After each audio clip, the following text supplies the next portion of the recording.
I started my business because I wanted to spend more time with my son.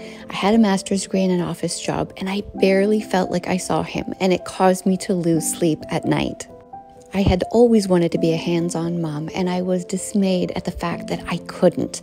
So I set out to start a business, and I'm going to tell you about one of the most important business lessons I learned, because 5 years later, the raw food business that I started ultimately failed because I wasn't able to make enough money, and here's why.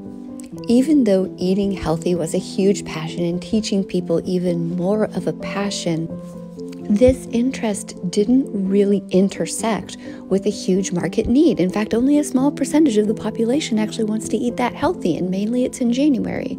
So here's what I learned. When I went back into the business space years later, I learned ads management. Now, ads management is a skill that just so happens to be needed by 99% of businesses. So it was a passion. I loved writing, I loved helping people, but it was also a passion that intersected with something people really needed and valued in the market.